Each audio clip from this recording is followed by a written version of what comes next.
Hey everybody, welcome back. Welcome back. I'd like to wish everybody a very happy last day of August.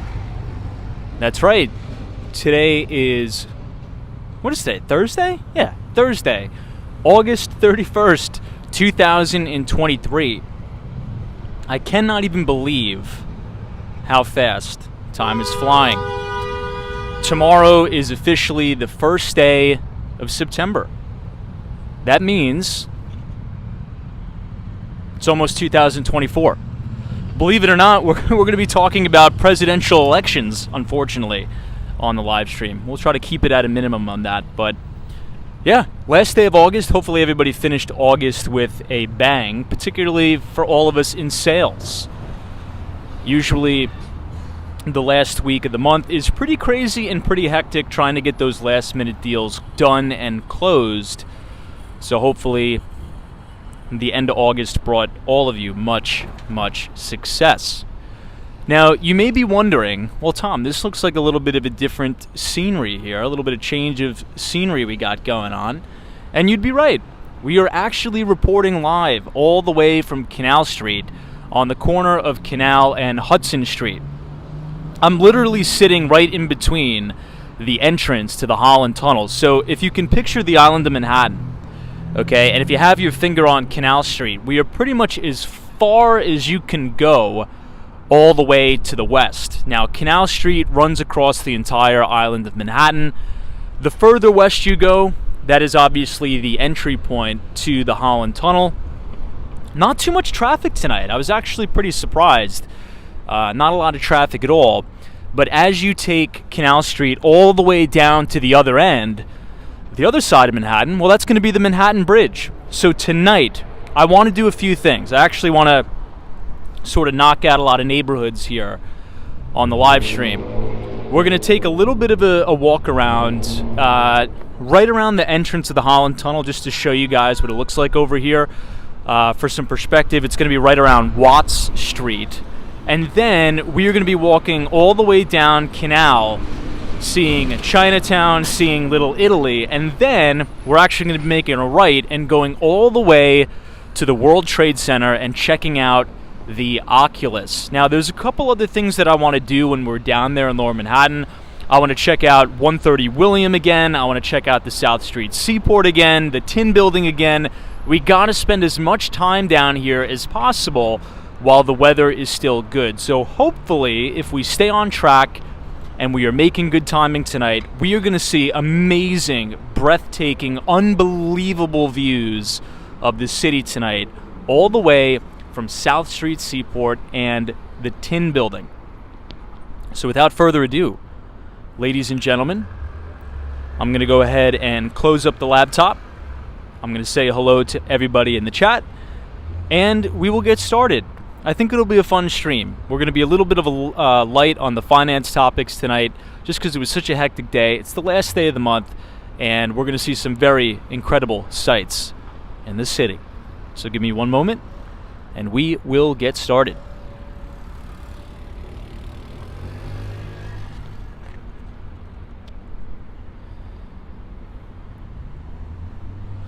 Well, let me clip on the microphone. All right, testing, 1 2 1 2, my friends. So again, this is Canal Street. You could actually see all of the cars turning to get on to the Holland Tunnel. It's pretty nice, you know, sitting idle in your car. You have a gorgeous view of the one and only World Trade Center, so that's always fantastic. And this is the on-ramp that's going to take you right down to the Holland Tunnel and out towards New Jersey. Hey, Ukrainian Royal says, I visited Manhattan on August 1st through the Holland Tunnel. Now you're on there the last day of August. Hope you have a blessed September, Tom. Hey, thank you for that. That's a coincidence. Well, hopefully you can get back to Manhattan soon. All right, let's see who we got in the chat. I see Joe Ratz is here, Addie Lulu, welcome. Jafet Perez, Mothman, the one and only Michelle K. British Grey, Alfred is here, Austin City Limits, Cynthia Ava, welcome. Gary Carpenter, Tatted Tara is here. Hope you're well. Sunshine after rain. Always a pleasure to see you. Hopefully you had a phenomenal day at work tonight. or today. Michael Joseph, what's up?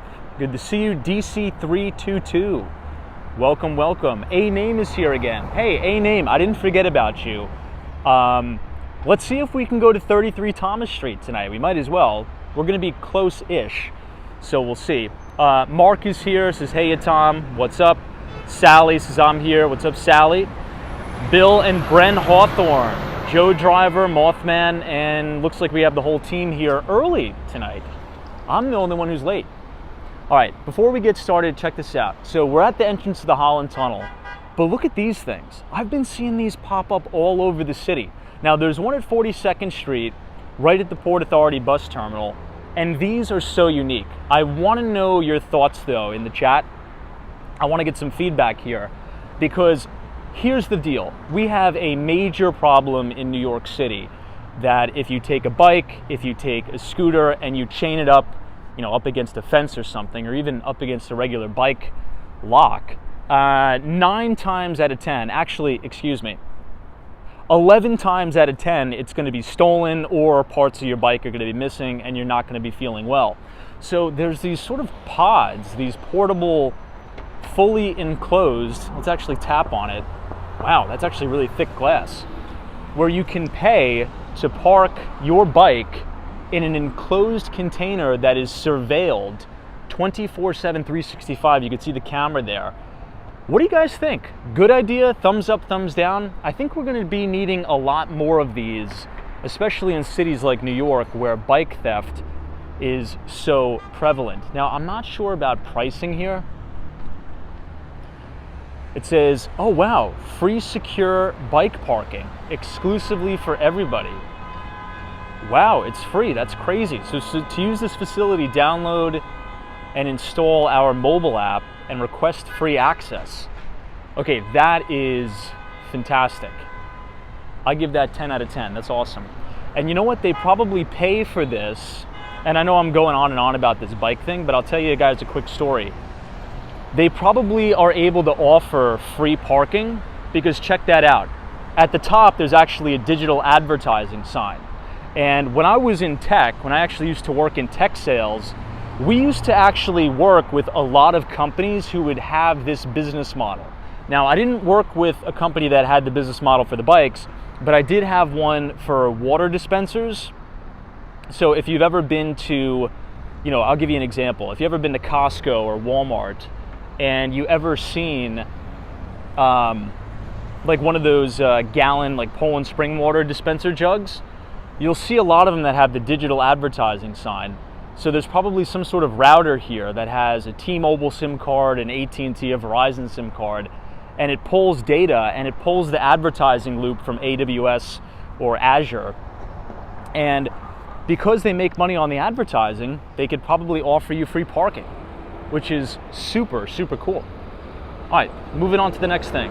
Hey, Ukrainian Royal, thank you so much for your $2 donations. Just use the City Bike app. Yeah, I mean, that's also true, but some people like to, have their own bikes, which I also understand, especially the food delivery bike guys. So, very cool. Hey, Vincent is here. What's up? It's a shame it came to that, but it's actually a good idea. Look, I mean, America is filled with entrepreneurs, right? If there's a problem, there's going to be a solution, and somebody's going to make $1 off of it. That is the American way for sure. Hey, Irish Toker's here. Good to see you. Now we are down by the Holland Tunnel, so you're going to see a lot of interesting architecture down here. You'll see a combination of some of the original buildings, but also a lot of these brand new developments, brand new ultra luxury apartments and high rises down here as well. J9 says, well said. Sunshine after rain is absolutely right. Yeah, I mean, that's what American entrepreneurialism is all about. If there's a problem in America, generally speaking, there's creative people that are very monetarily driven, that are going to come up with a solution, and then are going to make $1 off of it.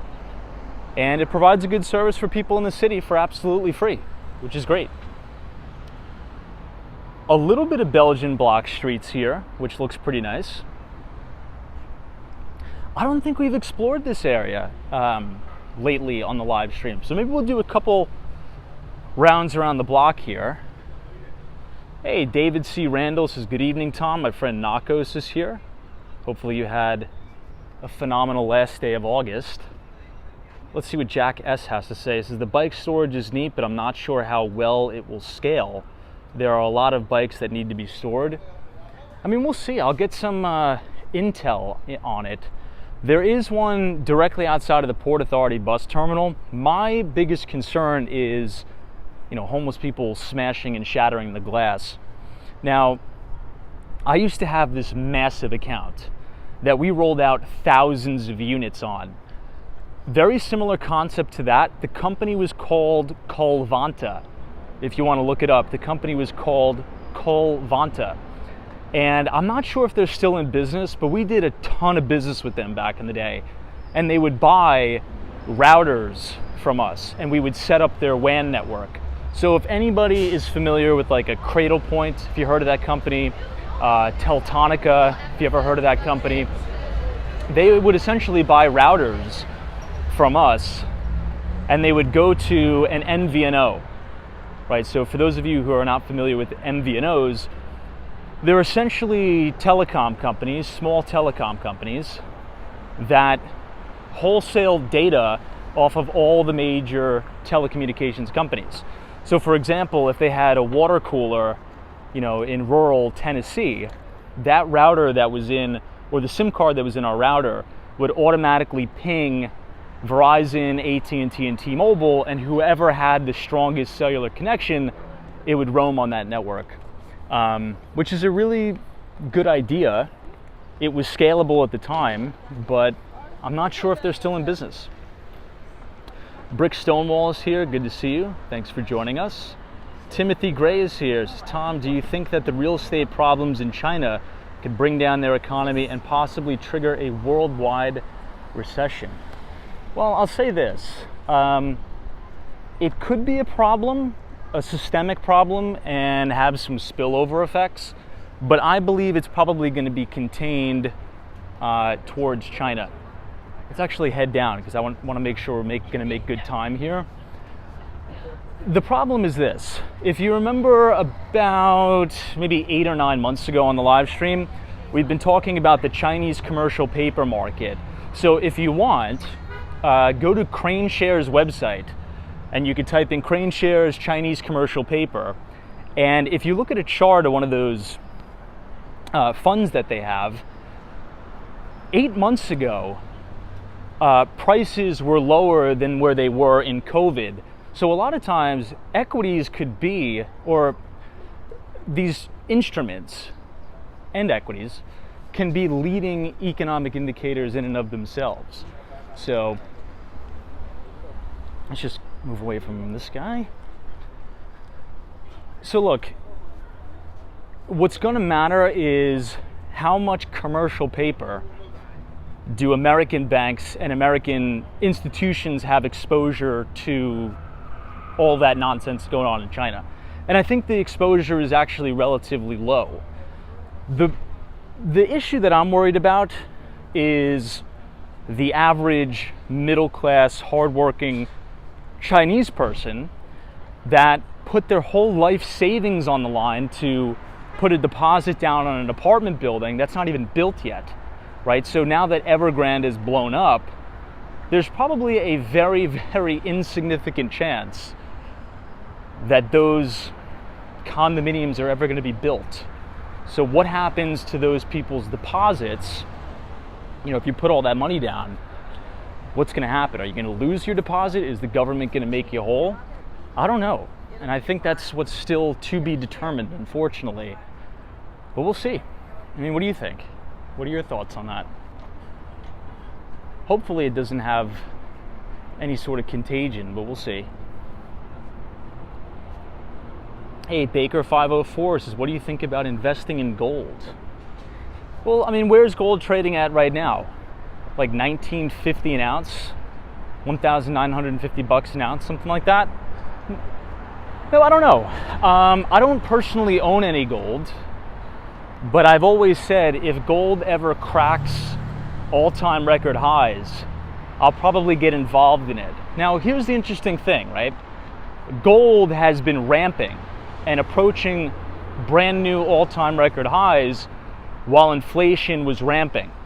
So if you type exclamation point CPI in the chat as we cross over Canal Street, I'll give you one more view of the gorgeous World Trade Center, and then we'll cross the street. Once again, this is the on-ramp to the Holland Tunnel. But if you type exclamation point CPI in the chat, it's going to bring you to the Bureau of Labor Statistics, and you're going to see a historical report of all of the CPI numbers. And what you'll notice is that CPI, or inflation, peaked in the United States at 9.1%. And inflation has been coming down every single consecutive month to about 3.2%. If real estate valuations or shelter costs start to come down, then you're looking at deflation, because almost every single category, this is where you get the one train, by the way. This is the Canal Street subway stop. Now, the biggest thing is, if shelter costs come down, which makes up about 40% of CPI, we're actually looking at deflation. And that would actually probably be, well, it would be bearish for precious metals. I don't know, any thoughts there? Questions? I'm more interested in what you guys think.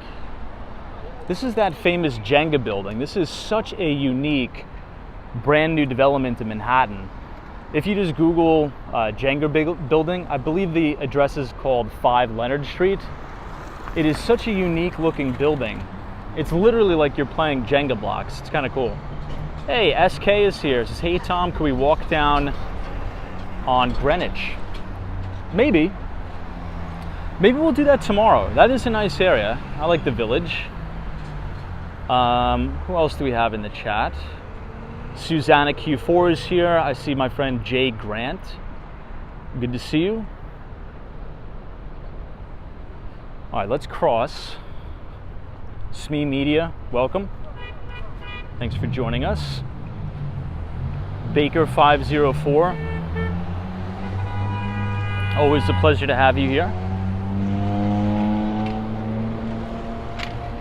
Hey, Ed Dunkel, what's up? This is 5 Leonard is very close to that very creepy 55 Thomas. Yeah, isn't that the building that doesn't really have any windows and the NSA uses it to spy on Americans, supposedly, allegedly? They're probably listening to us right now. This is such a cool shot of the steam pipe with the World Trade Center in the background. It's an awesome shot. Now, right when we get to 6th Avenue, or Avenue of the Americas, you're going to have great views of not only the Empire State Building, but you can see just a little bit of the Chrysler Building too, and obviously the World Trade Center to the right, and One Vanderbilt. So look at that.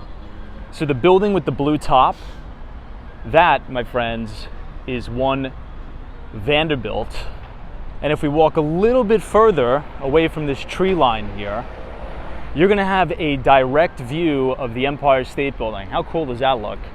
So you could just imagine the views from a lot of these apartments or these condominiums here. If you're high up enough, if you're on a high floor, it's quite possible that you could see all of Midtown Manhattan, including One Vanderbilt, Empire State Building, and the Chrysler Building.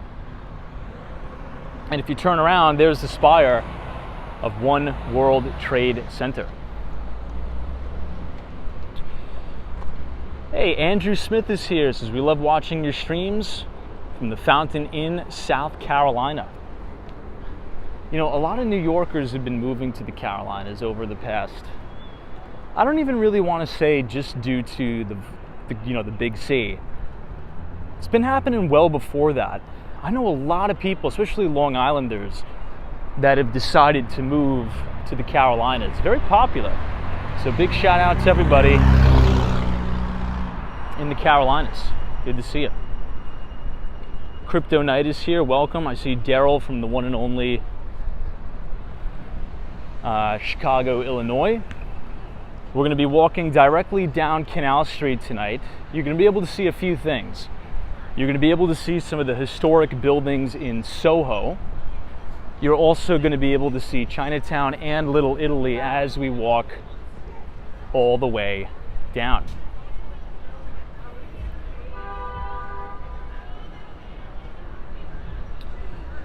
Hey, Michael Joseph says the hurricane is hitting there. How is everybody in Florida holding up?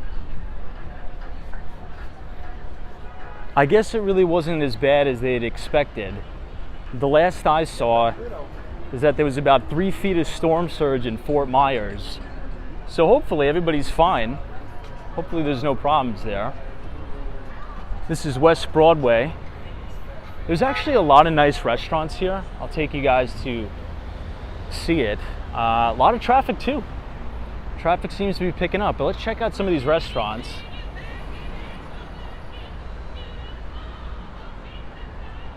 Yeah, Trax 101 says it's getting cooler each day in New York. I've been noticing that, particularly at night. Well, guess what? It is September already. Today was the last day of August, so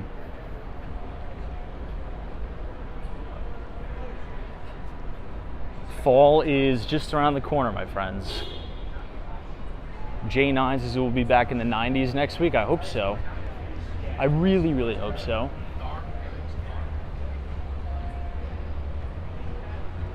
Now, this building is really cool. Right next to this restaurant that has a really nice outdoor dining shed. Look at this, everybody. Someone's got to look this up on StreetEasy. I'm going to try to get the address. But the facade is so unique. And as I'm looking in the windows here, the ceiling heights look rather tall. They look about, maybe 11 or 12 foot ceiling heights. Let's see if we can get the exact address, because that is a very unique building. It's right across the street from the Soho Diner. And there's a few little retail spaces and stores in the basement too. Let's check it out.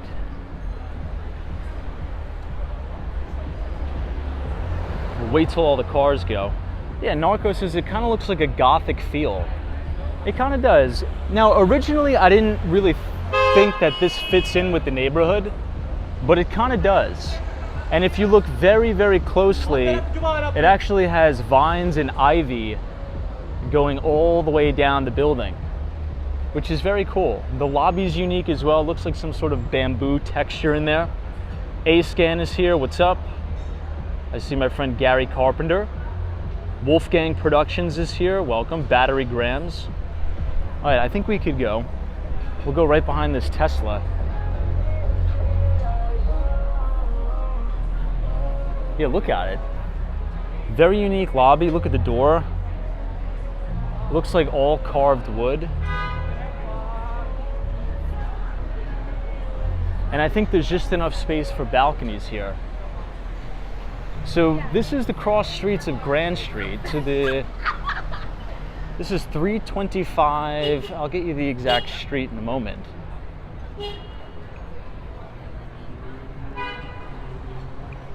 .325, let's see what it is, team. West Broadway. So maybe somebody could look that up on Zillow or StreetEasy. And let's see what those units are going for. 325 West Broadway. It's definitely in a prime neighborhood. You have all types of restaurants, people outdoor dining. You have 1, 2, 3, 4 restaurants on your block, and check that out. You have unobstructed views of the World Trade Center. Fantastic location. SME Media, what's up? Good to see you. Now, speaking of Grand Street, if we continue to walk all the way down here, which we're not going to do, we're going to go back on Canal Street. I actually have a really, really cool listing. It's called 74 Grand Street, if you want to look it up. Beautiful dog to our left. But 74 Grand Street is an original building in Soho that they completely gut renovated, and they restored the original cast iron facade. Now, many people don't know this, but Soho, New York has the largest concentration of cast iron facades anywhere in the United States. And those are personally my favorite kind of buildings. The ones with the fire escapes. I think it's very classic and historical feel. So the developer kept the entire cast iron facade intact, so it looks like an older rustic building, but once you get on the inside, it is completely gut renovated. I think the next property tour that I film, I think it's going to be 74 Grand Street. I uploaded one today that was the 14th floor of 139 East 23rd Street. So if you guys want to check that out, just click on the channel and look at the last video I uploaded. That's a nice building too, but I don't think it can compare to 74 Grand. Oh wow, A Scan says the penthouse sold in January for $17 million in that building. So 325 West Broadway, the penthouse, wow, sold for $17 million. Well, I mean, it's in just an unmatched location, and you're right near all the trains as well. Now here's the question. I'm not too familiar with that building. I wonder if it has parking. It doesn't look like it has a garage anywhere in there. But I don't know. I think that would seal the deal if it had parking. I'll have to look when I go home. Love all of these original buildings here as we walk down Canal Street. You have these gorgeous fire escapes. It looks a little bit rustic, it looks a little bit urban and a little bit edgy, but I think that's the beauty in New York in some cases. Completely empty, the streets. But if you come to Canal Street on a weekend in the middle of the day, you're gonna see tons and tons of people, and you'll actually see some people selling like little trinkets and knickknacks and counterfeit goods all along the streets of Canal.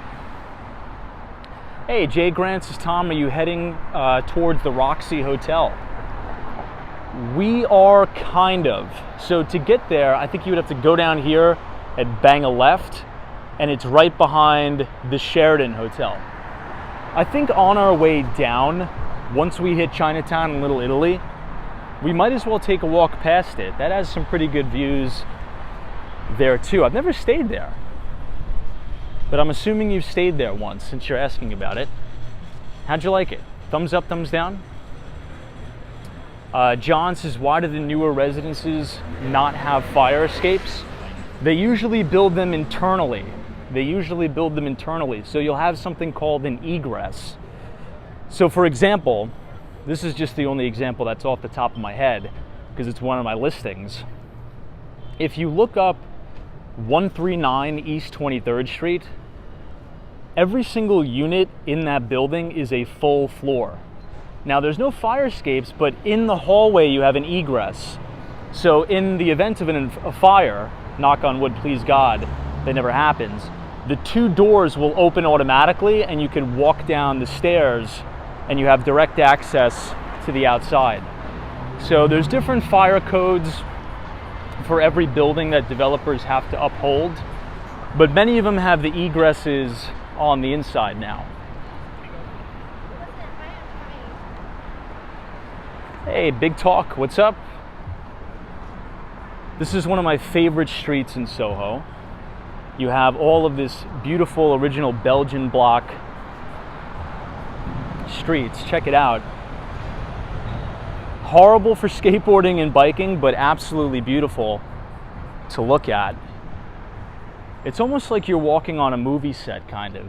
You could see all the way down the block. You have these beautiful cast iron facades here with all of the fire escapes. It's a really, really beautiful look back into the olden days in New York. NAV0407 is here. Says, hello, Tom. Good to see you. DA is here. John Casey, welcome. Thanks for joining us. And you can see a little bit of One World Trade Center, too. Oh, wow. Jay Grant says their son lives across the street from the Roxy Hotel. How does he like it? I'm sure he probably loves this neighborhood.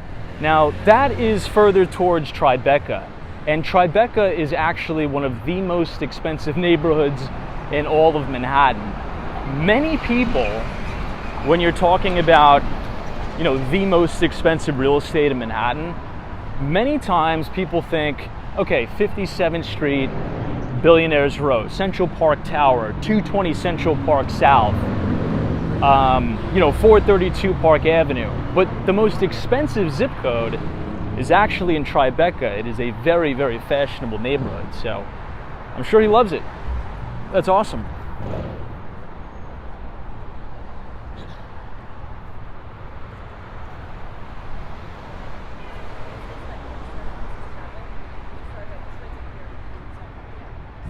Now this is Howard Street. This is another beautiful outdoor dining shed here. Many people don't like them. However, I think they do add a nice touch, look and feel to the city, so long as they are upkept appropriately. And it looks like this restaurant does a fantastic job of the upkeep here. Look at that, you have fans, you have lights, and you even have music. Guys, listen to this. Let me know in the chat if you could hear the music.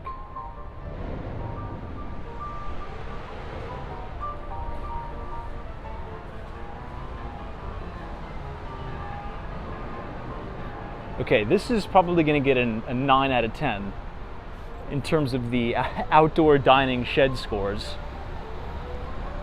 And they all have the POS, the point of sale systems right in here. Yeah, I mean, guys, I think if something is like this and the restaurant does a fantastic job of the upkeep, I think the city should allow them to leave it up.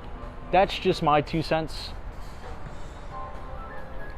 Andrew says it looks very cool. Yeah, Wendy England's has lots of seating too. I think the restaurants deserve that right, because 2020 was a very, very difficult year for restaurants for obvious reasons. So if they could expand their dining capacity to get more people in the door and make more money, I think they deserve that right for what the city put them through. So, hey, Lee is here. What's up? Good to see you, Lee. Now check this out. We're now on the corner of Mercer Street and Howard Street. As I turn the camera all the way down, look at that. You see that little cone in the distance? It's like a glistening white light. That's actually the top of the Chrysler Building. So you have pretty cool views depending on where you're standing in Soho. But let's continue on to Chinatown, just so we're gonna make good time here. If I wanna get you guys all the way down to 130 William, I know that's Hawaii's favorite new development. One of the best-selling developments in the city, by the way. Hey, we see Brazil is here. Good to see everybody from Brazil. We have a lot of Brazilian viewers that watch Walks from Wall Street. We appreciate you guys. Hopefully I'll have some time to go to Brazil sometime in my life. We'll see. Justin S says, how are they going to decide? Let me read your chat here. It says, how are they going to decide when they have to move the outdoor dining out of the road for the winter? Well, here's the thing. They've been up all throughout the winter before. And somehow they've managed to figure it out. I mean, I've seen the sanitation trucks go down. It does make the street very narrow, I will say. Hey, Joan K is here. What's up, Joan? Good to see you.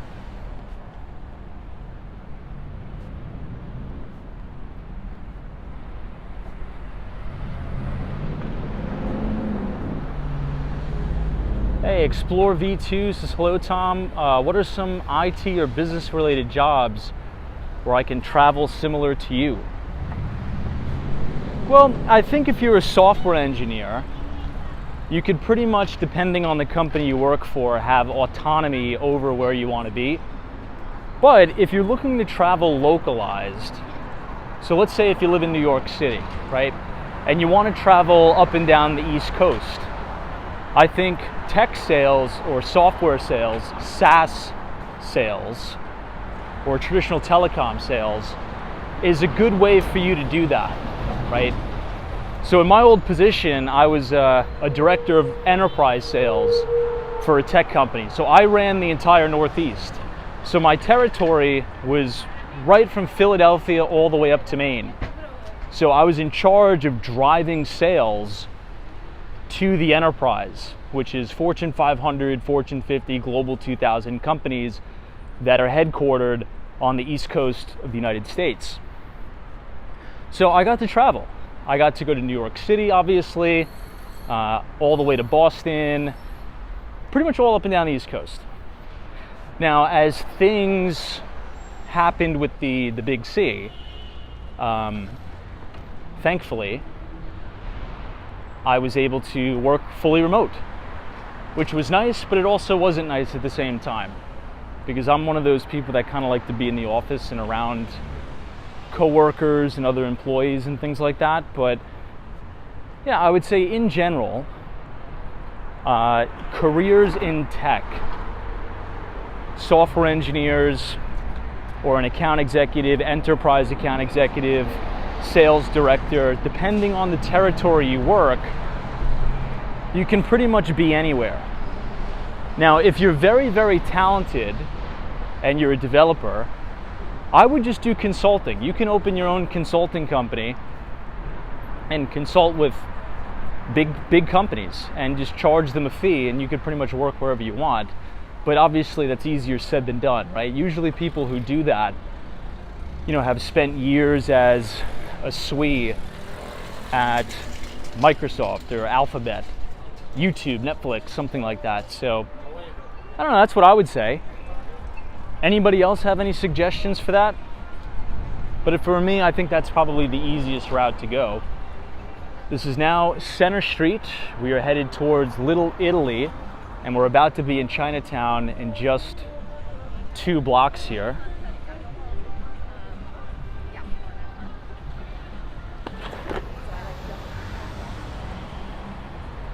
All the cars are taking out that little thing here. I don't think they want to go around. Pretty soon, I think we have the San Gennaro's Feast down here in New York, I believe. Hey, Narcos is working on a cruise ship will allow you to travel all over. That would be cool. I'm not a big cruise guy, but for somebody who enjoys that, I think that'd be cool. Somebody says quietest I've ever seen canal around Chinatown. Yeah, I mean, the later at night you get, the more it kind of empties out. Which is actually kind of nice, because during the day this place is mobbed.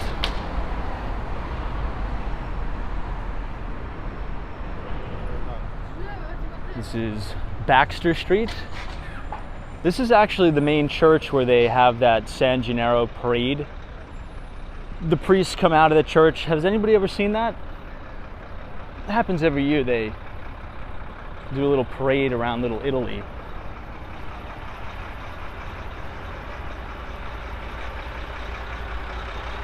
Hey, everything in Miami is here. This is true. September 19, 2023. The San Gennaro's Feast will be here. That's always a fun time. That is always a fun time to go to San Gennaro's Feast. But I will say this.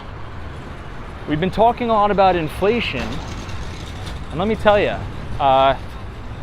it's gotten very expensive there, right? Like a sausage, peppers, and onions, it's like $20 now, which is kind of wild if you think about it. But all right, we have a gorgeous shot of the moon here. Beautiful. I think it's a full moon tonight. And then you're right here on the corner of Mulberry Street. And this is Little Italy. So I'd like to welcome everybody to the start of Little Italy. And across the street on the other side of Canal is Chinatown. But since we're here, we'll first do a little bit of a lap around Little Italy. It kind of looks quiet tonight. I think going into the Labor Day weekend, you're going to have a lot of people still out in Long Island, in the Hamptons. I think once Labor Day comes and goes, you're going to see the city a lot busier than it is now.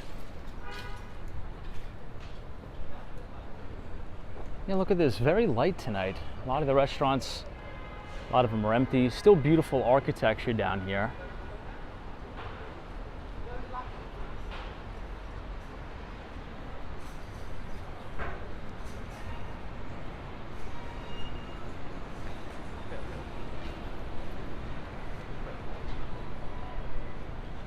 I love this building. They painted it sort of like a lightish blue. It looks beautiful. Love all the lights here. Let's cross.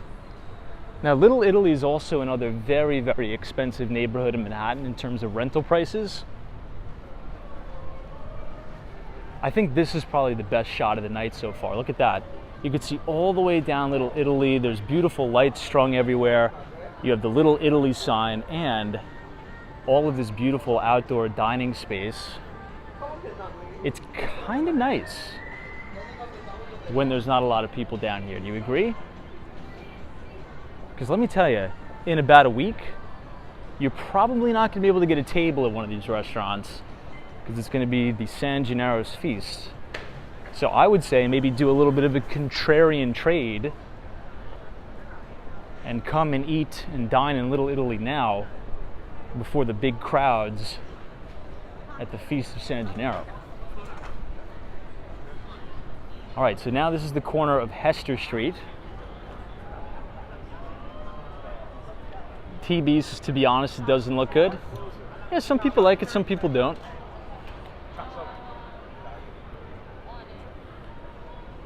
Hey, Hawaii's here, what's up? Good to see you.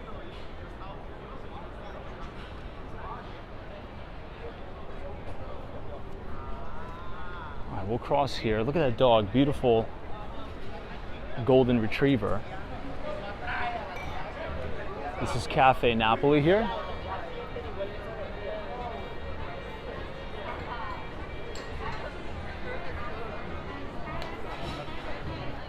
I think as we head further north into Little Italy, the more people there are. It seems as if the north side of Little Italy is a little bit more crowded.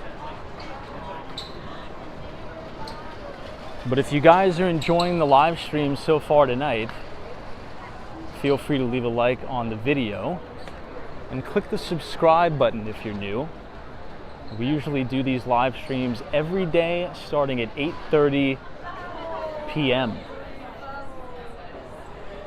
There seems to be a lot of patrons here. Actually, everybody's setting up maybe some of their outdoor dining booths for the Feast of San Gennaro. Hey, Eric Tate is here. Says, good evening, everybody. And Tom from Philadelphia, Pennsylvania. What's up, Philly? Great city. Love Philadelphia. I've only been a handful of times and I haven't really got to spend a good amount of time. Now, I'm trying to remember what I did. I took the Amtrak train into Philly, but I actually went to the King of Prussia. Does anybody know King of Prussia? It was a really, really nice neighborhood. Here's all the gelato here. It actually looks really good.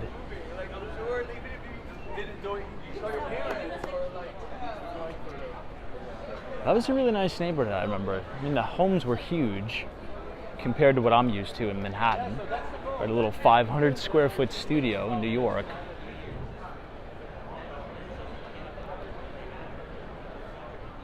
Hey, Marcy M is here. What's up? Lisa says this is the best tour channel. Thank you, Lisa. I appreciate you. Very kind of you. All right, this is something we need to spend a couple minutes talking about. This right here is the Cannoli King, which is a very famous Italian dessert place in Little Italy. And I think this is the 50th year anniversary. I think they actually have it painted on the sign. Let's check it out. Yeah, it says happy 50th anniversary to the Cannoli King. Very cool. This place is probably going to be packed for the San Gennaro's feast. Hey, A-Name, thank you so much for your very kind $5 donation. This is Get Yourself a Gelato. Thank you so much. We'll take a look at what they got here. What do you guys think about the gelato selection here at the Cannoli King? We'll look at some of the prices. A small cup is $7, a large cup is $10, and then behind the counter there you have all of the cannolis and such.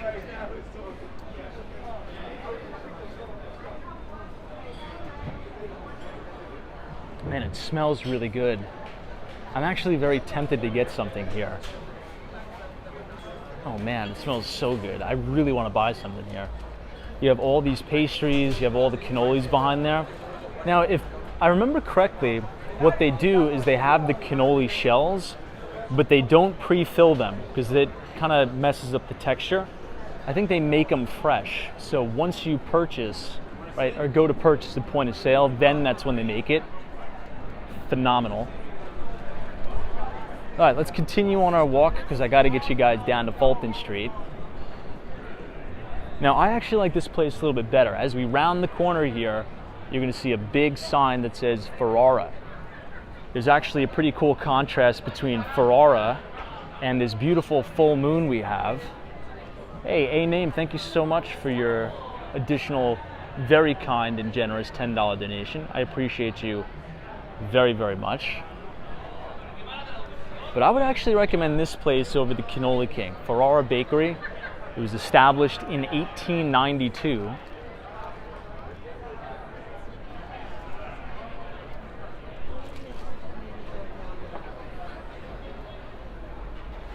I'll try to show you a little bit of the inside.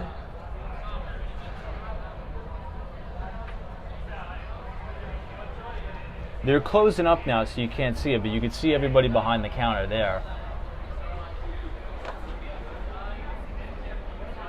It's really nice here.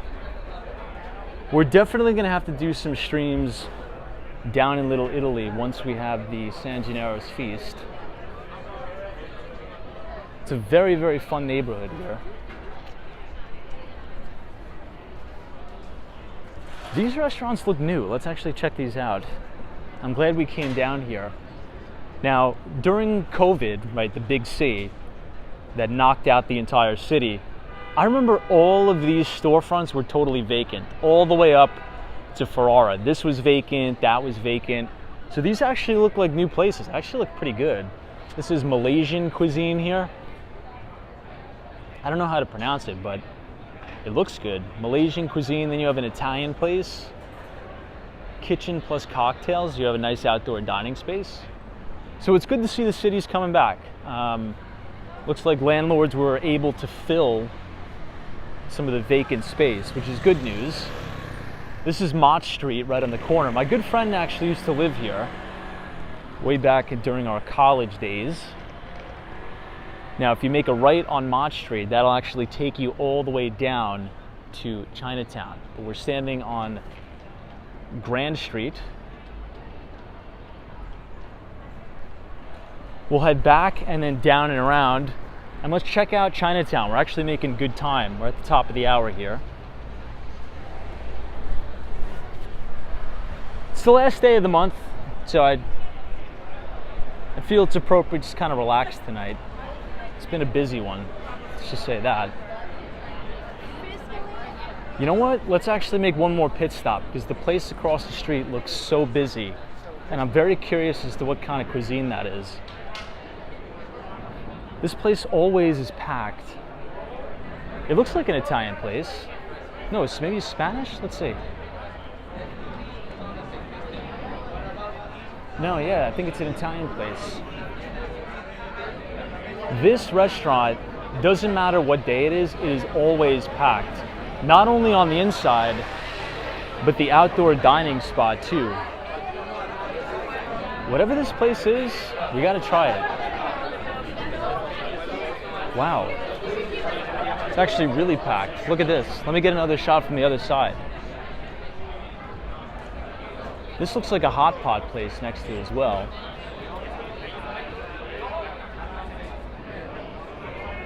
That is like a picture perfect New York City shot right here. This is like prime classic Little Italy. Everybody out having a good time. Maybe it's like a company happy hour. after work. That's awesome. Yeah, Jay Grant, I'd love to try it too. I don't know how to pronounce this. It's Tomino, maybe. But this one is definitely on my list. Definitely on my list. Tomino's. If it attracts this many people, when every other restaurant is a little bit dead, I'm definitely going to try it. It's right off of Mulberry Street, so if anybody's curious and you want to come here, just go to Mulberry Street on the corner of Grand Street, right by the massive Cannoli King 50th anniversary sign. Cool. All right, let's continue on our way. We'll walk towards the sound of the drums. I don't know where we're going, but we'll do it. Hey, Luis. Yeah, long time no see. Luis Carlos, what's up? Happy Thursday and welcome to September, I should say. Maybe we're going to get a little bit of a pre-Little Italy San Gennaro's Feast show here.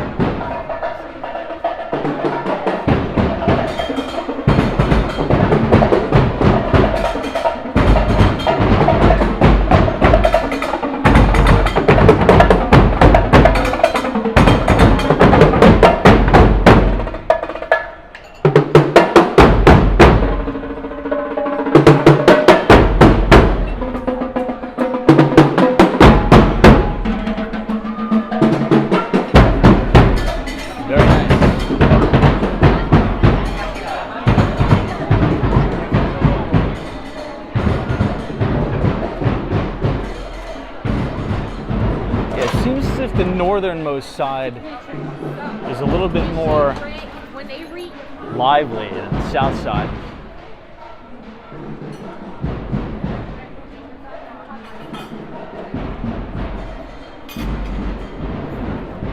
I think outdoor dining makes the city look a little bit more European. And I think the Europeans do it a little bit better than the Americans in terms of the aesthetics of dining.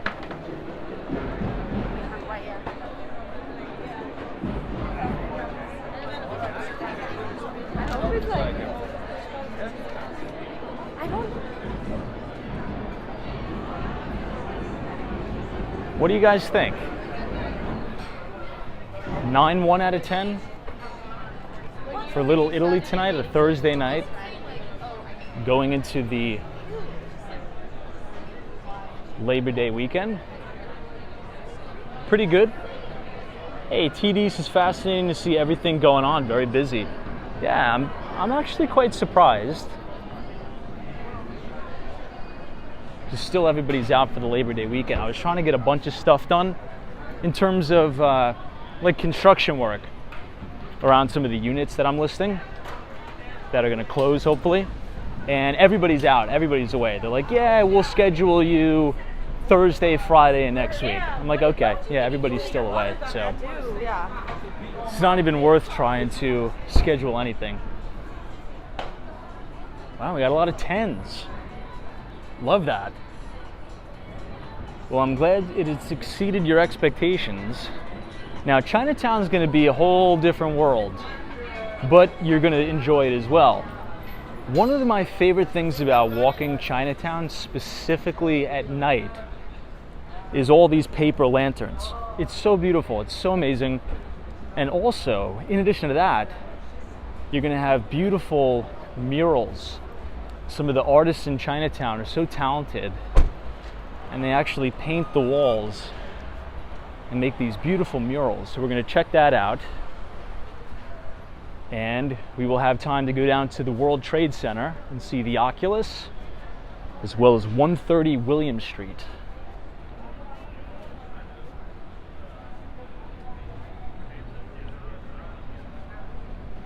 Oh, and we got the light. Perfect. So we'll cross here, we'll go up, we'll go over 2 more blocks.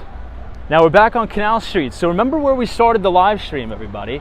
We started the live stream all the way down here. So Canal Street, it's actually kind of a cool shot. You can see all the lights going all the way down, but Canal Street splits the entire island of Manhattan. So this is going all the way out to the Holland Tunnel, which will take you to New Jersey. But all of these cars are going all the way to the Manhattan Bridge, which will take you off the borough of Manhattan. So you could just start to see some of the paper lanterns here. Everybody's starting to clean up.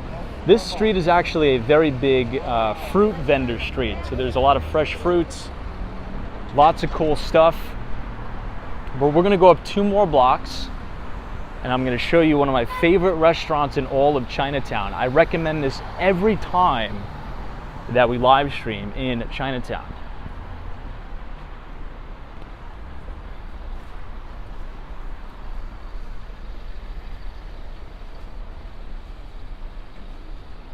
Hey, Roger. This is used to run down Canal Street. Very cool. Love that. So you can see the signs for the Manhattan Bridge. This is the corner of Canal and Mott Street. So now we're going to bang a right at the Chase Bank. Look at that. All of these paper lanterns lining the entire street. Once we have these cars go past,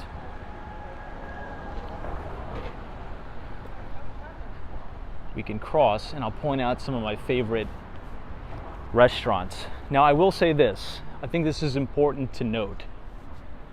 Mott Street in Chinatown, take it from me, it looks completely different at night than it looks during the day.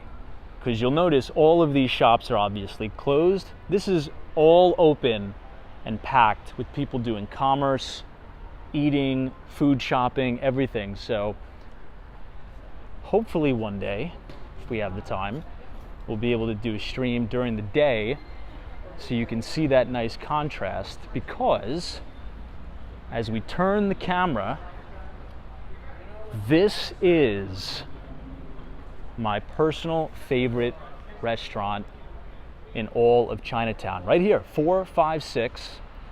The exact address is 69 Mott Street. This is one of my favorite places to go. Anytime I'm in Chinatown during the day, particularly at lunch or dinner time, you'll either find me sitting at a window seat right here at 456, or just 2, 3, 4, 5 restaurants over right here at Ming Wong Restaurant. Number 2, number 1.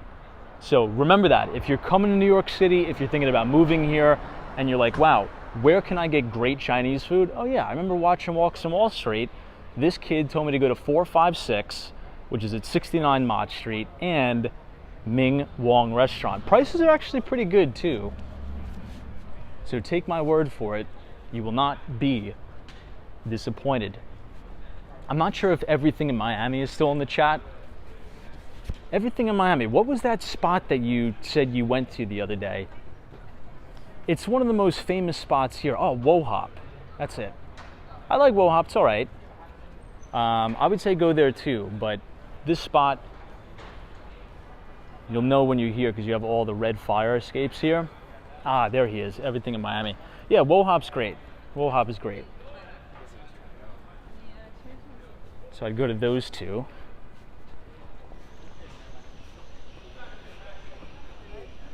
Now, as we cross the street on Bayard Street here, this is where there's a lot of good Chinese dessert places, as well as the Taiwanese bubble tea. This is also another beautiful street. You have these gorgeous Chinese papered lanterns here. Hey, Hang with Mark Mom says Wo Hop has been well known for many generations growing up. I think that's one of the more famous restaurants in Chinatown. Wo Hop for sure. But Hang with Mark Mom, it's good to see you. Thanks for joining us. Sweet Baby Jesus is here. Welcome. Thanks for joining.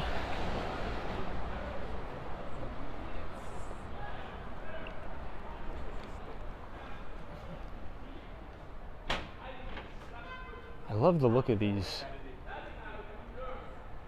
That's one of my favorite things about New York City. You can literally walk down a different block and you're essentially teleported into a different country, quite literally. If you rewind the stream 5 minutes, we were in Little Italy, now we are in Chinatown. Completely different cuisine, completely different culture, completely different people, completely different vibe, all a stone's throw away. I gotta show you guys this good bubble tea place that's right here. I think it's called Miss Du's Tea Shop, if I remember correctly. Here it is. This is another Walks on Wall Street recommendation. This place is really good. Very quiet here too. What do you guys think of the aesthetics of the street? It's kind of like we're on a movie set.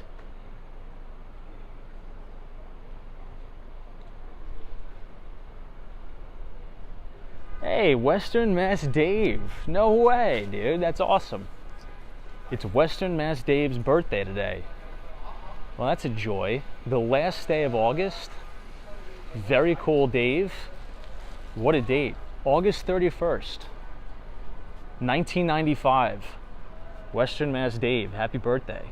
Fantastic. Great year, too. 95 was a phenomenal year to be born. That is my birth year, too. All right, Pell Street and Doyer Street. Look at this. This is one of my favorite streets because it's all painted, and these are the murals that I was talking about. Check this out. There's some very talented artists here in Chinatown, and they paint these gorgeous murals all over the place. You're actually going to see another one as we turn the corner here. Lizzie says, what do you order at each restaurant? It's actually a really good question. So when I'm at 456, I get this spicy chicken and chili pepper dish. I think that's actually what it's called. Chicken with spicy chili peppers. And then I also get an order of the pork and crab meat soup dumplings. And that's usually what I get. I'm usually too full to order anything else. Look at this really cool bar. This is almost like a speakeasy here. Very cool. Very unique.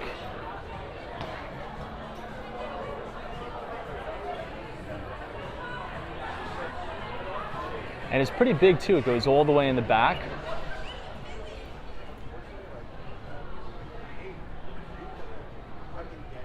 Now, this is actually the best mural in Chinatown. Unfortunately, in very New York City fashion, you have all this scaffolding that's covering it now, but still it's beautiful nonetheless. This is a hand-pulled noodle spot, which is very good. I've been here a couple times. Very, very good.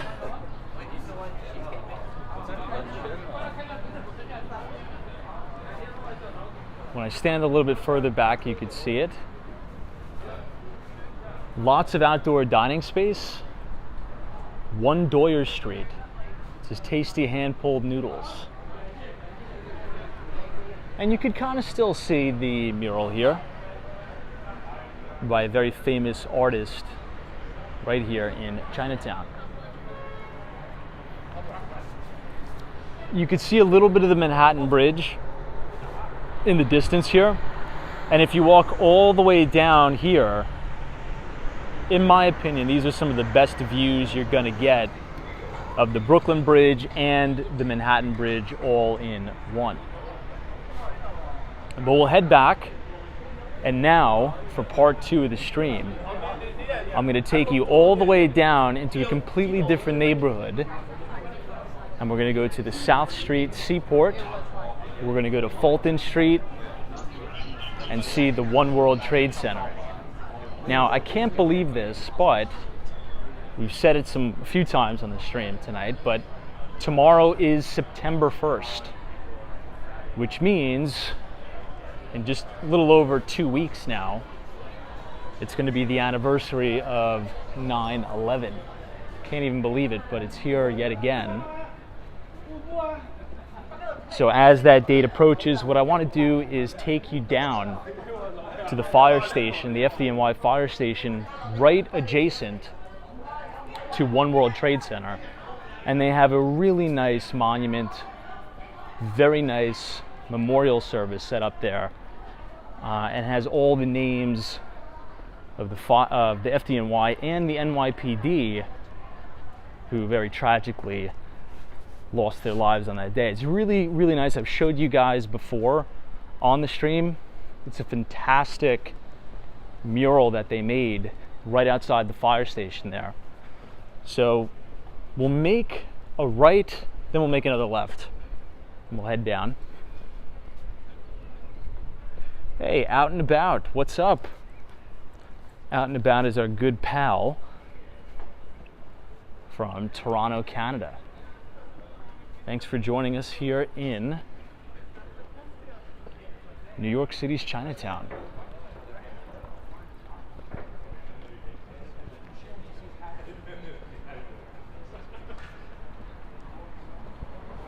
Now, once we get to this big sign called the Peking Duck House,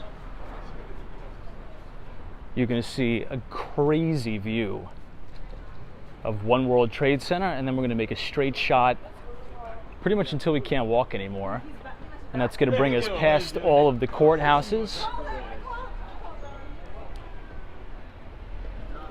Check that out. What do you guys think? That is a pretty good view right here on Mott Street. And that's where we're going to walk all the way down there.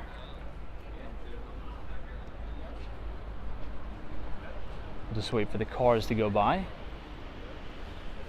Oh, he's going to let us go. Good guy. Hey, Braveheart, what's up? Thanks for joining us tonight. Mark Francis 076. Thanks for joining. Hope you're well. Wow, Out and About since I was going to visit New York City this week, but the hotel rates were too crazy. It's still crazy. Yeah, I mean, we were just talking about this last night because obviously we were talking about inflation, and you know, not to sound repetitive, but one of my good friends works at the Hyatt right inside 157 on Billionaires Row. Room rates start at $1,000 a night, and they are almost at full occupancy. So think about that. If you want to stay in one of the really nice suites at the Park Hyatt, it's probably going to cost you like $2,500 a night, and they're selling them out. Put that in perspective. So consumer spending is still, let's just say, very much stronger than we've ever expected. Let's say that. But if you all are enjoying the live stream so far tonight, feel free to leave a like on the video and click the subscribe button if you're new here. We usually do these streams right around every day starting at 8:30 p.m. And if you want to check out any of my exclusive listings of any of the real estate that I am selling here in New York City, you can check those out, of those walking tours of those listings. We've filmed one of Broome Street as well as one of Gramercy North. So if you type !Broome, B-R-O-O-M-E, you'll be able to see the tour of the penthouse at Broome Street. And if you type !23, you'll be able to see the tour of Gramercy North, which is a full floor apartment with its own private elevator. Pretty cool. Hey, Brian Forrest is here, and Penelope is joining us now. What's up, Penelope from Tennessee?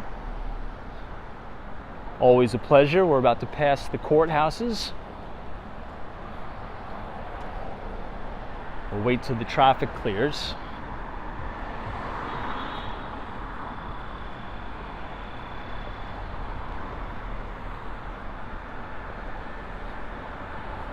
I think we can go right after this guy.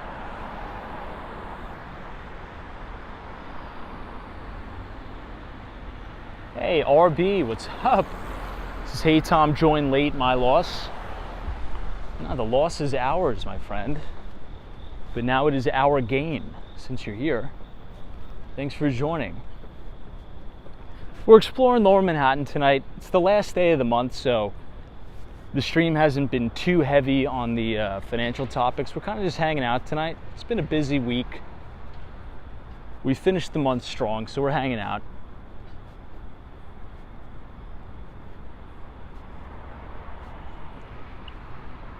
Great shot of the trade centers. That's the Jenga building again.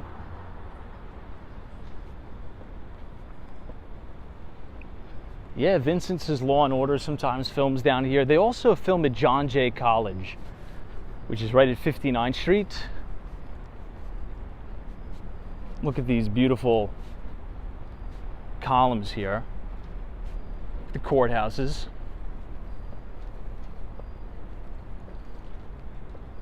This is right off Pearl Street.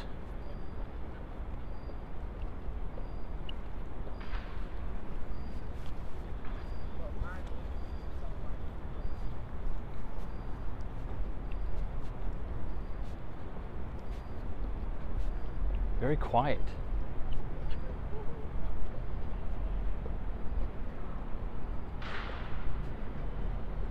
Yeah, hang with Mark Mom. This is John Jay, great law school. Well, that's my alma mater. That's where I went. Now, John Jay is in the City University in New York. A lot of people don't know this, but in New York, we actually have two public education systems, kind of. You have the SUNY schools, which is SUNY, which stands for State University in New York. And then you have CUNY, C-U-N-Y, which stands for City University in New York. I'm a product of the City University in New York.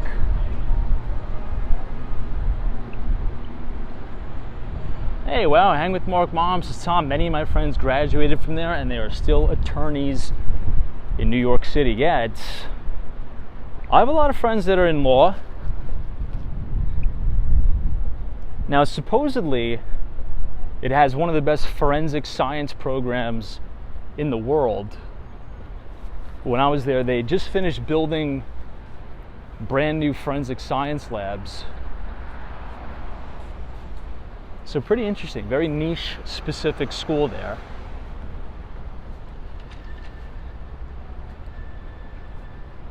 But now we're coming up on the Brooklyn Bridge.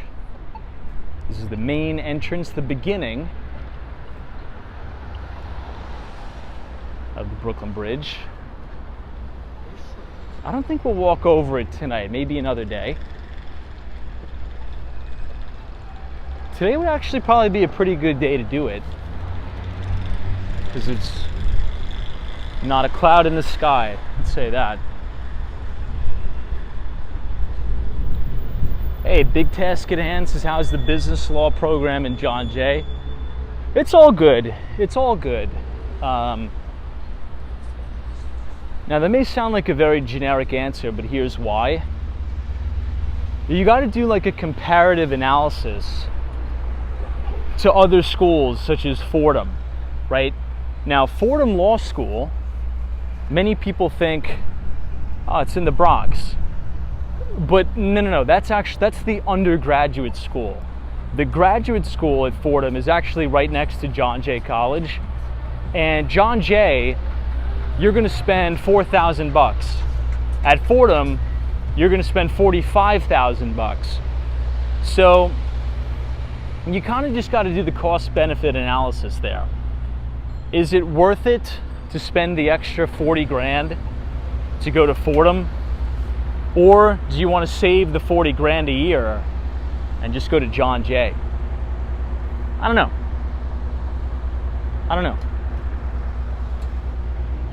I didn't study law. I did economics and criminal justice. So this is the on-ramp to the Brooklyn Bridge. We are going to bypass that tonight. And we're going to go to Fulton Street. This is City Hall. This is where the guy was throwing the pizza pies over the fence because he was upset about the city banning the coal fire pizza ovens.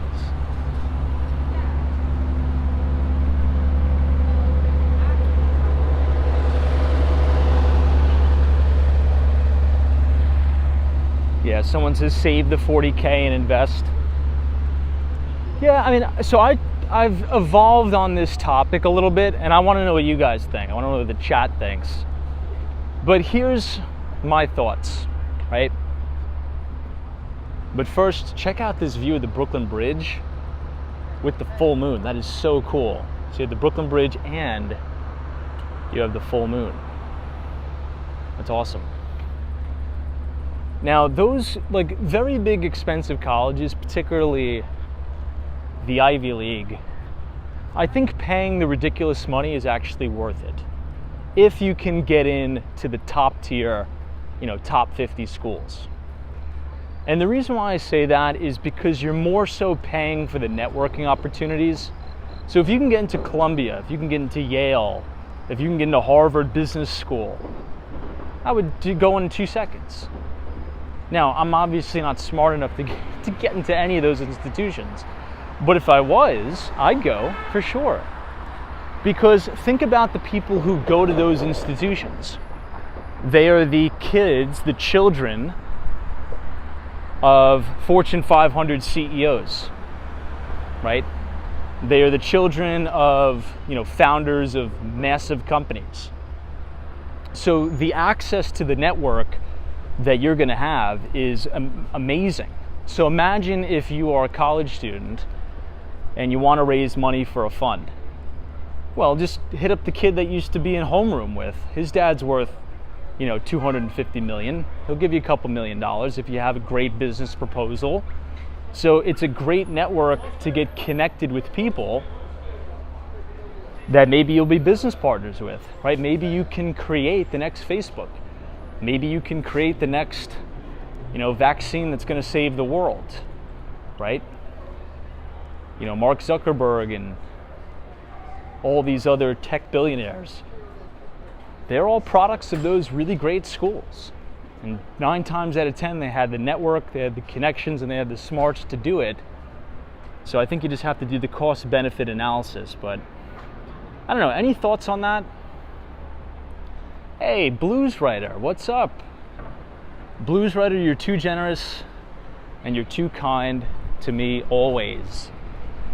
So Blues Writer says, holy Brooklyn Batman, didn't realize you're 1/3 of the way to 100K. Wow, we are, that's crazy.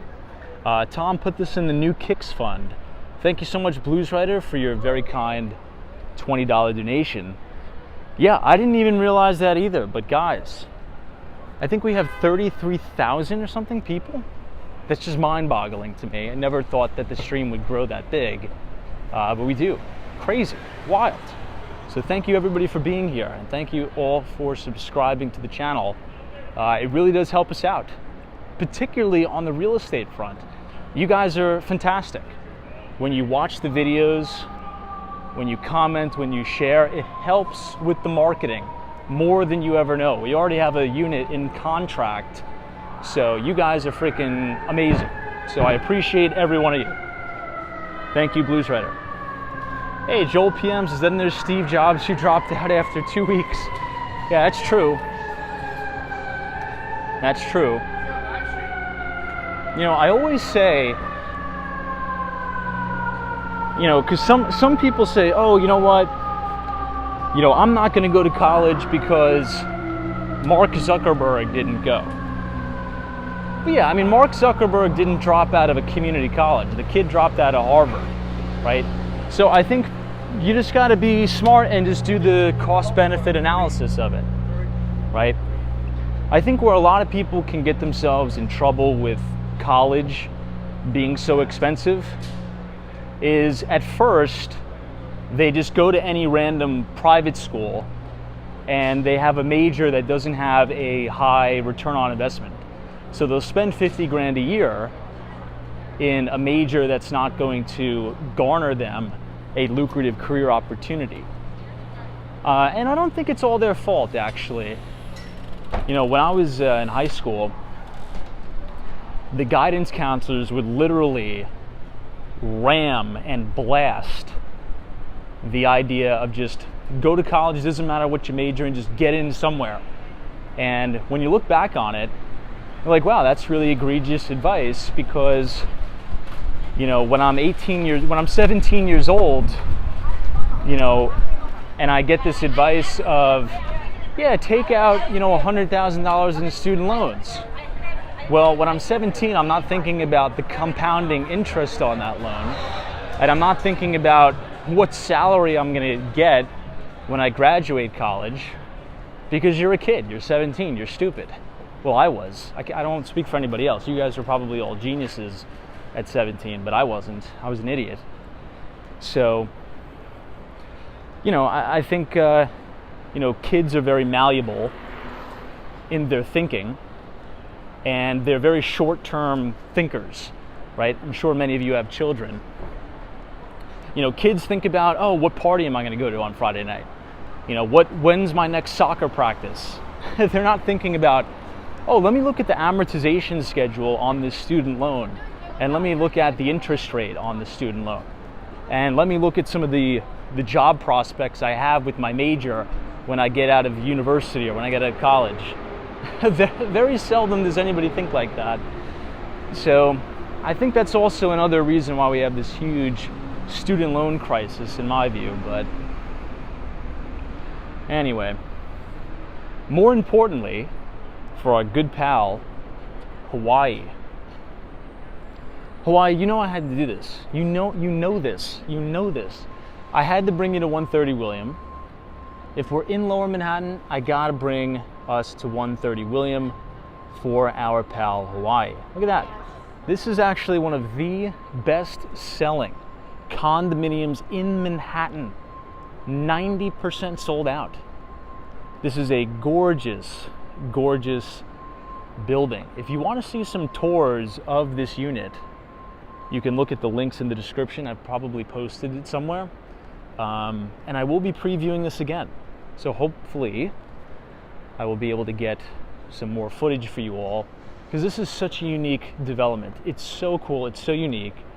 You have all of these beautiful arched windows in every single unit, depending on how high up you are in the building.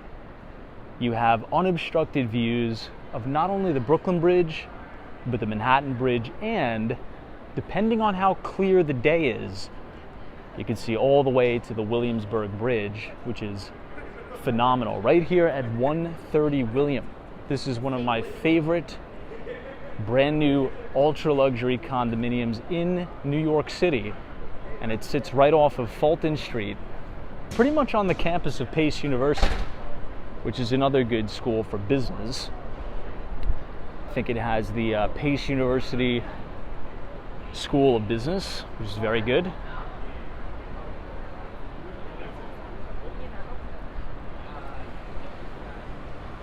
Now I'm going to cross Fulton Street. This is probably one of the most photographed shots of the World Trade Center right here.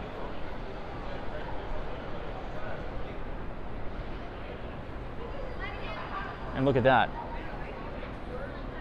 This is an even better shot of 130 William. We'll check out the retail. I think my favorite aspect of this building is all of the amenities. So if you think about the saltwater swimming pool, if you think about the basketball courts and whatnot, all of the fixtures and the finishes of the hot tubs and the pools in the building are the same as the bathtubs and the sinks in the actual units. So you have all of those tones and all of those hints of the very unique architectural integrity of the building in all of the units that people actually live in. Phenomenal building. If you're unfamiliar with 130 William, please, you've got to do some research and check it out. And if you're looking to move to New York and you're thinking of a luxury apartment, this one should be very, very high up on your list. And you have awesome views of the World Trade Center. It's fantastic. Hey, Nina is here. Says, good evening, Tom and team. Nina, welcome. DB Fiver says, Financial District is magical. It is. I love the Financial District. Hang with Mark Mom is here. Says, I went for a finance degree and left to be a real estate investor. Wow, back in the 90s. It was the best move you ever made. Very cool. Yeah, hang with Mark Mom. You used to work down here on Wall Street back in the day. Very cool. Well, now Wall Street's kind of, let's go to South Street Seaport. I think you guys are really going to enjoy this. We'll pass Gold Street, but South Street Seaport's really nice now. They have the Tin Building there, lots of restaurants, lots of outdoor dining space, and really good views. I think everything may be closed now since this is getting a little bit old, or getting a little bit late, I should say. But we'll check it out anyway, might as well. Hey, RB, this is Tom, our son. His law degree from a non-Ivy school and felt he was being passed over. So he got a master's from Harvard and has had an impact on his prospects in Chicago. Wow. Whoa, talk about an accomplished person. Has a law degree and a master's from Harvard. Holy crap. Well, congratulations on that success. That's fantastic. That's awesome. R2K 2007. Since I don't recognize this place without the scaffolding. Do you recognize it now? Here's some scaffolding for you.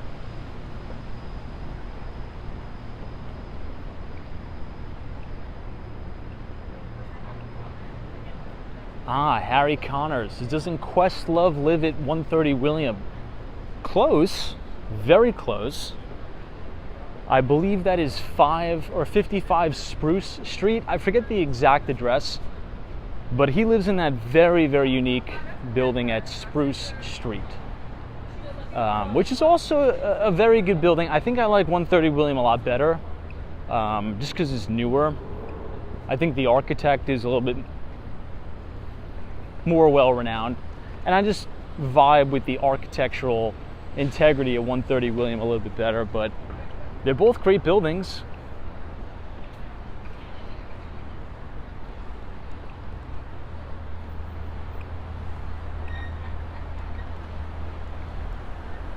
Hopefully everybody's all right here.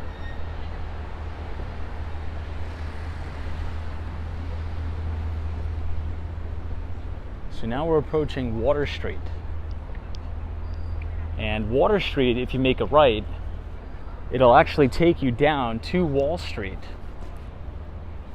I don't know if we'll have enough time to do that, but we've officially made it to the South Street Seaport.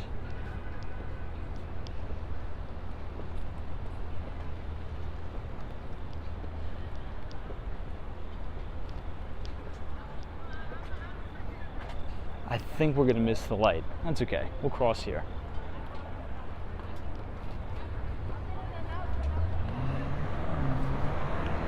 This place is great in the spring and in the summer and in the fall, but the winter, whew. Yeah, not the best place to be in the winter, let's just say. Hey, marketing videographers used to have an office at 40 Fulton Street. Seaport was always great. It's one of my favorite spots in the city, and it's gotten even better. I'm not sure if you've checked it out recently, but the Tin Building is amazing.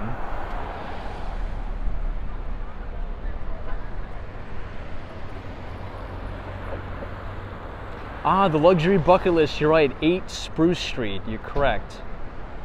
Colton Manning is here, what's up?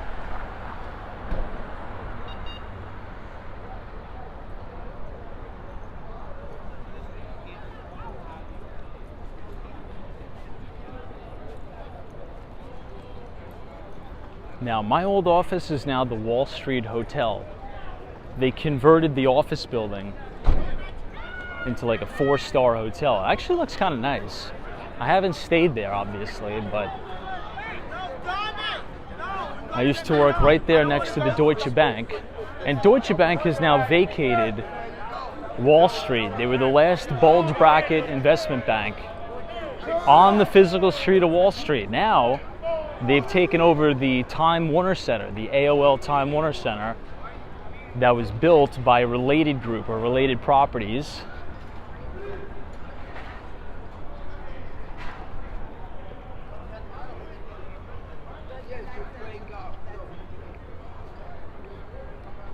It's very quiet tonight at the Seaport. It's probably because it's so late.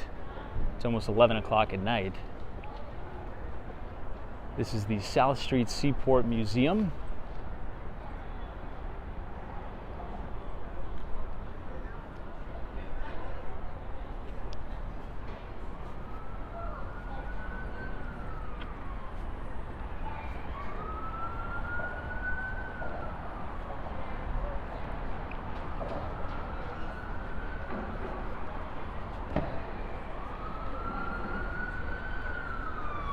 Mr. G says, what time do you get up daily? Well, it depends. Depends on a lot of things.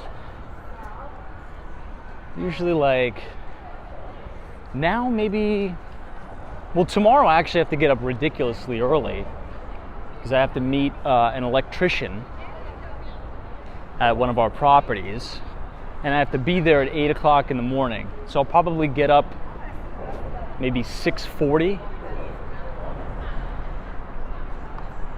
So maybe I'll take like a nap, like a 1 or 2 hour nap.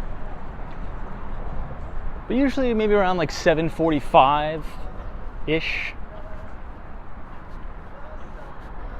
Look at this beautiful tin building here. Now it's all closed, unfortunately, but it's beautiful. If you haven't been to the tin building yet this summer, please do yourself a favor and get down here, because the winter is just around the corner and I don't think you're gonna be able to enjoy it as much. Trust me. You can have gorgeous views of Lower Manhattan. You can see all the original sailboats down here, all the way to downtown Brooklyn, as well as Pier 5.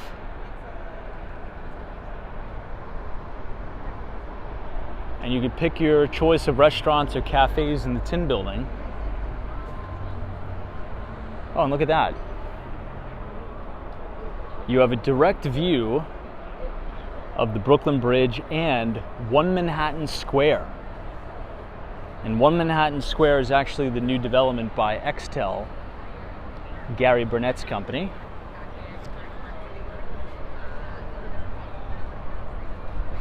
Wow, Diane, is that true? Project Runway is going to have a showcase at One Vanderbilt. That's awesome. What a place to do it. That's fantastic.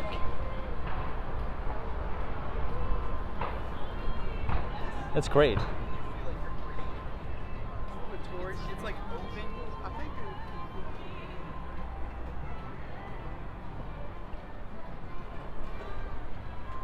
You can see they're closing up for the night. But Momofuku Noodle Bar is here. Hi, sorry, I thought you were calling me back. Oh my god,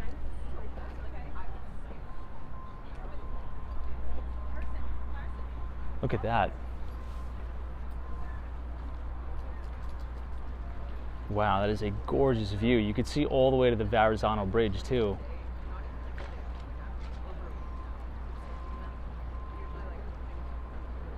It's stunning.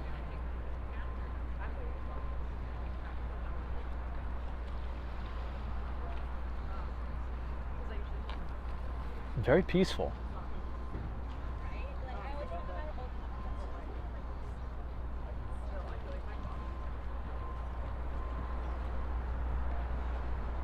Well, everybody, I think I'll leave you off there just because the battery's a little low. But I think this is a good place to end the stream.